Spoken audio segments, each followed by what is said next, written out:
The coat never hit the desk with more consequence than it does now. 20 years after the original film turned a cold whisper in a runway corridor into a defining sound of modern cinema, the first official trailer for The Devil Wears Prada 2 has arrived, and it lands not as a nostalgia exercise, but as something sharper, more dangerous, and far more personal than anyone anticipated. From its opening frames, the trailer makes one thing unmistakably clear. The world, Miranda Priestly once ruled without question, is beginning to crack beneath her feet. Print journalism is contracting. The advertising dollars that once flowed without hesitation into fashion publishing are drying up, and the people Miranda spent decades stepping over are no longer below her. One of them, in particular, is now sitting at exactly the right table. That person is Emily Charlton. Emily Blunt returns to the role she once described as a lunatic, and in doing so, delivers what may be the sequel's most satisfying revelation. The Emily audiences last saw as an anxious, approval-hungry assistant to the most feared woman in fashion has been replaced entirely by a composed, formidable executive at a major luxury conglomerate. She controls the advertising investment that Runway desperately needs. She has absolutely no interest in helping Miranda, and if the trailer is any indication, she has spent the better part of 2 decades waiting for this moment. The premise draws directly from Lauren Weisberger's 2013 novel Devil Wears Prada, The Devil Returns, first reported in development by Variety and Deadline Hollywood. Miranda Priestly finds herself in the unfamiliar position of vulnerability, not merely managing her legacy, but fighting to preserve it. The magazine is no longer in its golden age. The influence she wielded so effortlessly is beginning to erode, and the woman holding the financial lifeline is the one person who has the clearest memory of what it cost to work for her. Anne Hathaway returns as Andy Sachs, now stepping back through the doors of Runway not as an uncertain assistant, but as the magazine's new content editor. Her reunion with Miranda, still icy, still surgical, is played for precise irony. Meryl Streep's Priestly, undiminished in her delivery, turns to her assistant and asks, without ceremony, who this woman walking toward her even is. It is a moment of cruelty that doubles as comedy, the exact combination that made Miranda Priestly one of the most quoted characters in American film history. Emily's response to Andy's return is equally on brand. She tells her she looks more confident, then immediately undermines the compliment with a remark about her eyebrows. In interviews published by Vogue ahead of the trailer's premiere, all 4 lead actors spoke with surprising candor about what returning felt like. Streep compared slipping back into Miranda to finding something long buried in the back of a closet and wondering, with genuine uncertainty, whether it still fits.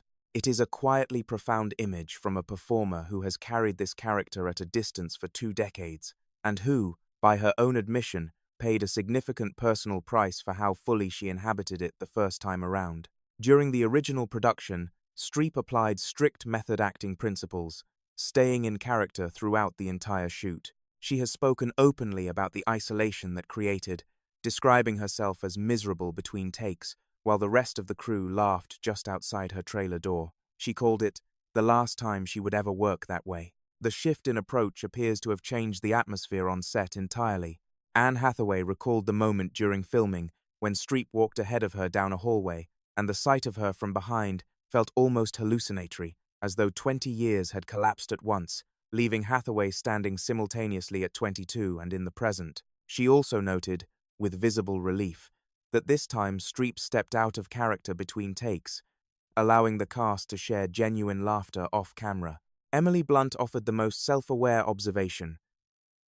"Coming back felt like coming home," she said. But what unsettled her was how quickly and completely Emily Charlton returned. The character no longer needed anyone's approval, and apparently, neither did the woman playing her. Stanley Tucci, returning as Nigel Kipling, was characteristically understated. "Nigel never really left," he said. "Playing him again was simply a matter of letting him back out into the world. The creative continuity behind the camera is just as notable as the reunion in front of it." David Frankel returns to direct, and Aline Brosh McKenna wrote the screenplay, the same team responsible for the original film's perfect balance of glamour and genuine emotional weight. Producer Karen Rosenfeld is also back. Their presence suggests that whatever tonal risks the sequel takes, the visual language and wit of the first film remain in trusted hands. The new cast adds considerable dimension. Kenneth Branagh joins as Miranda's husband, a figure who existed only in the margins of the 2006 film, but plays a meaningful role in Weisberger's follow-up novel. Alongside him, the film introduces Simone Ashley, Justin Theroux, Lucy Liu, Patrick Brammall, Caleb Heron, Helen J. Shen, Pauline Chalamet, B.J. Novak, and Conrad Ricamora, a lineup that signals a significant expansion of the Runway universe beyond what the trailer has yet shown. Tracy Toms and Tibor Feldman also reprise their roles from the original. The path to this sequel was longer and more winding than the finished trailer might suggest. For over a decade, the question of whether a second film would ever materialize remained open and unanswered. The moment that turned speculation into reality came, fittingly, not in a boardroom but at the 2024 Screen Actors Guild Awards, where Anne Hathaway appeared in a cerulean blue dress, a deliberate, unmistakable callback to one of the original film's most iconic scenes. Her brief on-camera reunion with Streep and Blunt, during which the three slipped back into their characters with what appeared to be effortless ease, made the subtext impossible to ignore. By July of that year, Variety confirmed that the Walt Disney Company was actively developing the project. Production officially began the following year, once the casting had solidified.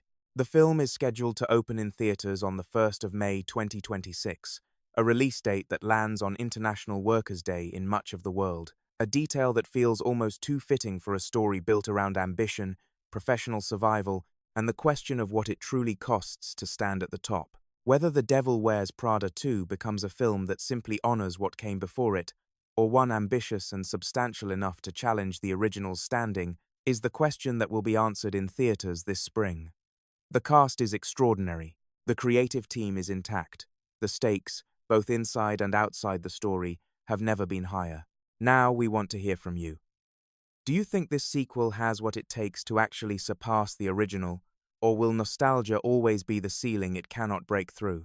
Drop your thoughts in the comments, share this with every Devil Wears Prada fan you know, and make sure you are following along for every update on one of the most anticipated films of 2026.